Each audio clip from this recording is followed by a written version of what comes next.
A very, very warm welcome to yet another Kumekucha video. Information and analysis that is very difficult to find anywhere else. I recommend that you subscribe and you hit the bell button so that you receive notifications every time I have a new video. Karibu sana and enjoy. Kimani Ngunjiri, the legislator for Bahati in Nakuru, is serving his second term, and yet many Kenyans did not know him. That was until recently, when he has burst into the limelight rather dramatically. In this kind of scenario, there is a lot that Kenyans don't know about Bwana Ngunjiri. But let me deal with the biggest misconception, and this is going to shock most of you. Kimani Ngunjiri has massive support from the Kikuyu community, from the House of Mumbi. Now I can already hear the protests. Chris, get out of here. That's a lie. That's not true. It can't be. How? My response? Let me finish. I had not finished. Allow me to start again. Kimani Ngunjiri has got massive support from the Kikuyu community in the Rift Valley. If you live in the Rift Valley, or if you've been there and you've been close to the House of Mumbi members speaking, it will not be long before you hear the following statement. Hao watu wanatuletea shida ya Central Province hapa, hatutaki. These people are bringing us the problems of Central Province. We don't want those Central Province problems here in the Rift Valley.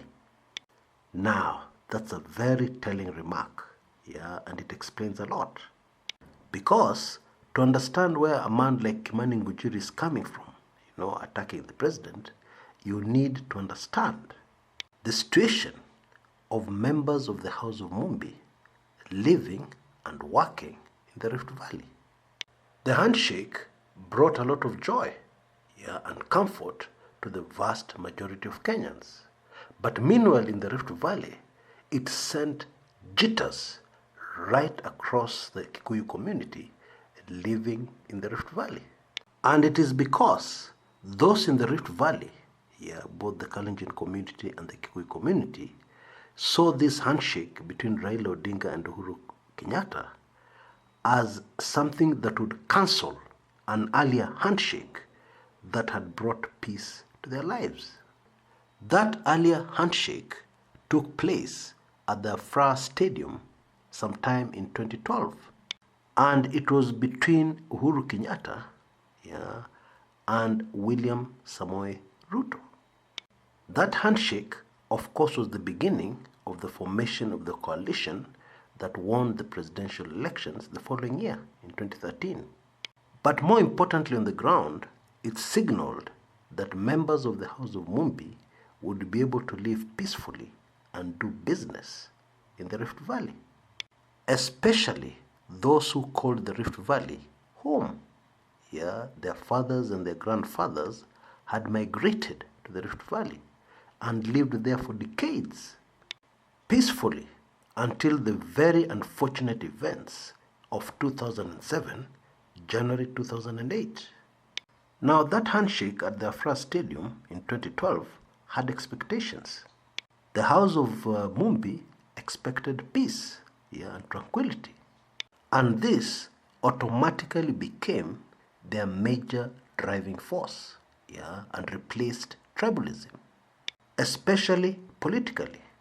But predictably, it was a shaky peace deal because cracks began to emerge, especially in the run-up to the 2017 general elections. You will remember during the gubernatorial race in Uasin Gishu, incumbent governor Jackson Mandago faced a very stiff, very serious opposition from a newcomer, a man called Zedekiah Kiprop Bundotich, or simply Buzeki. Buzeki quickly attracted the attention and the admiration of many progressive, development-minded residents of Uasin Gishu. and Mandago faced certain defeat. And so in the heat of the campaigns, you'll remember, he resorted to threatening the House of Mumbi voters, which is quite a sizable population in the county, especially because Buzeki appeared to have the support of Deputy President William Ruto. And tensions were very high in Uasin Gishu. Many members of the House of Mumbi community moved out, temporarily during the campaigns and the elections. That is how bad things were. Now, one of the things that Mandago supporters told the House of Mumbi, or rather one of the threats, was that they were going to carefully monitor voting. I have no idea how they were going to do this, because voting in Kenya is by secret ballot.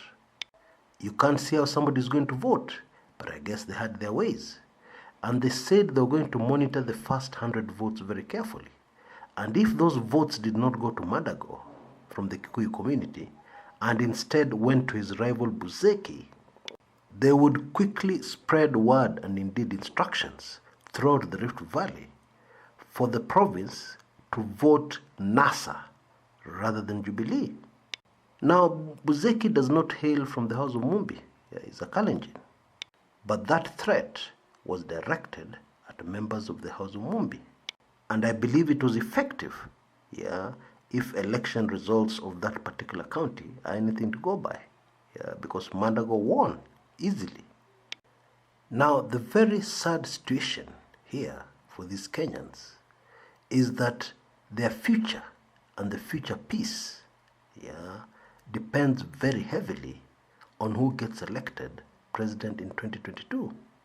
For the House of Mumbi community in the Rift Valley, it has to be DP William Ruto, especially because part of the expectations from the 2012 handshake was that the Kikuyu community were going to give the Kalenjin their full support. And that includes supporting DP Ruto for 2022. And this concern led to the appointment. The community gathered and appointed Bwana Kimani Ngunjiri as the spokesman of the Kikuyu community in the Rift Valley.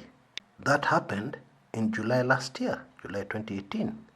And quickly after that announcement, the Kikuyu Council of Elders gathered and dismissed the appointment.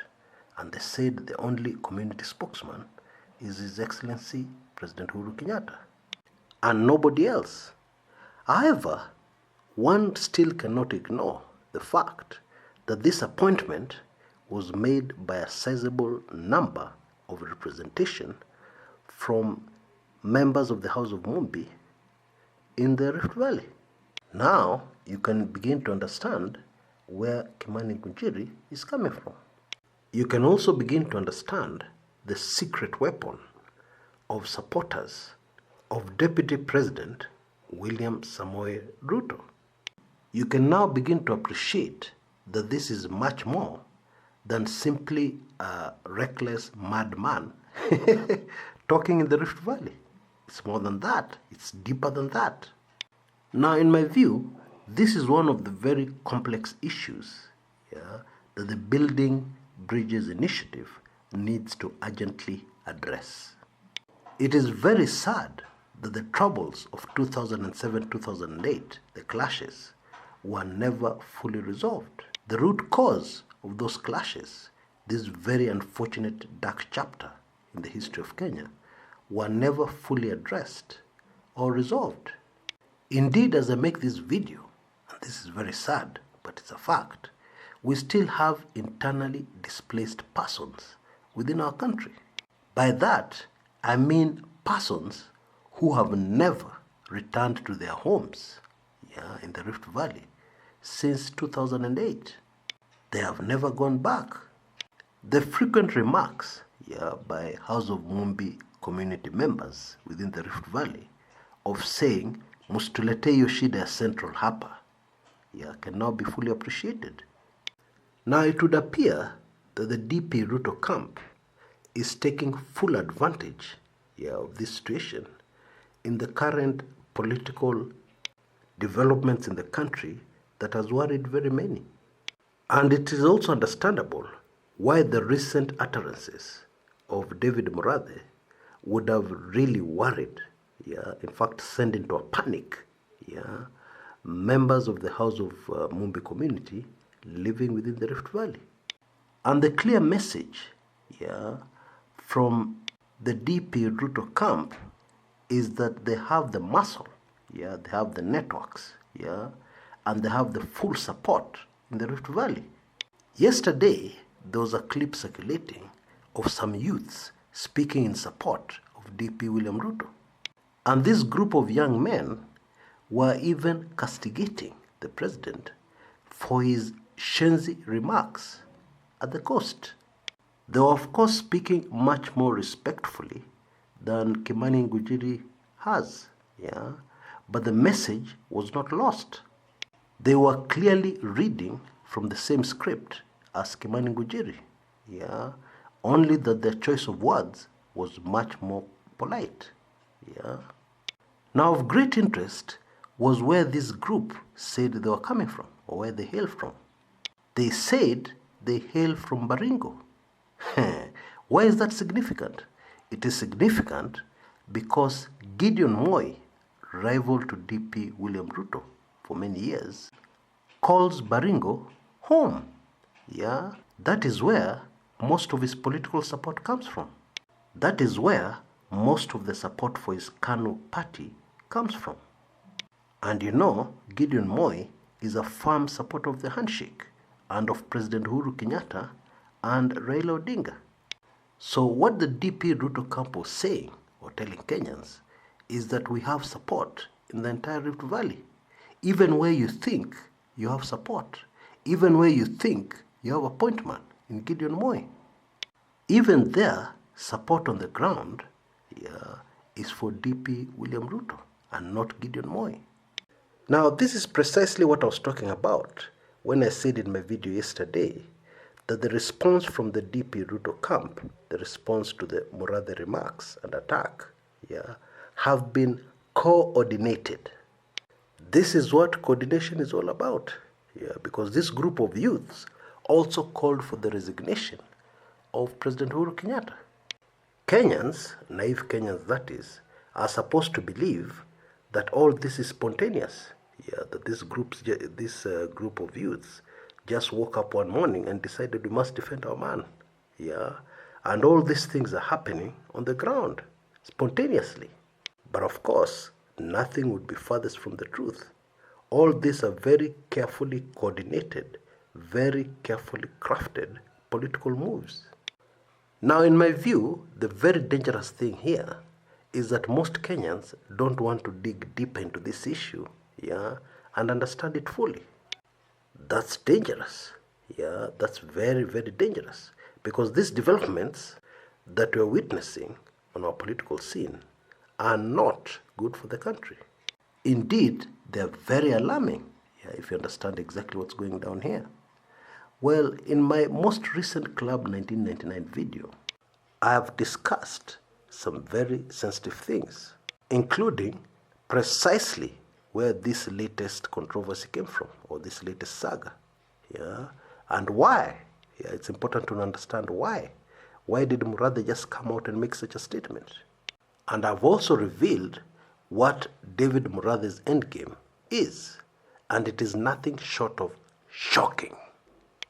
Now on your screens right now, you can see all the details you need to join Club 1999 right away.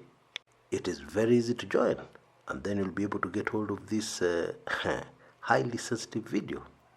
There are some unconfirmed reports, unconfirmed but very persistent, that actually police are looking to arrest Bwana Kimani Ngunjiri, the MP for Bahati. But whether or not these rumors are true, one thing is very clear here. This is not something that will go away just like that or tomorrow. This thing runs deep, and there's an end game. And the more you know, the more you understand about this issue, the better. Trust me. Because all of us, any right-minded, sane Kenyan, would want to do everything in their power to avoid a recurrence of what happened in 2008. Now, I included a small notice at the end of my video yesterday, but now I can tell you in full what happened. Bwana Kimani Ngunjiri demonstrated on the streets of Nakuru, and he was wearing a t-shirt which said, "Mimi ni mshenzi, je wewe?" Mkenya mwenzangu. Translation, "I am stupid, what about you?" And of course this was in reference to the president's remarks in Mombasa, where he said the people attacking him are shenzi, are stupid, they should leave him alone. Yeah. Now obviously what Bwana Ngunjiri was doing was in open defiance, to his party leader and the President of the Republic of Kenya. But at least now you understand half the story, or shall I just say 25% of the story? Because from the information in this video, you know where Bwana Kimani Ngunjiri is coming from. And hopefully you realize how dangerous this situation is or can be. Until next time, this is Kshs, Kumekucha.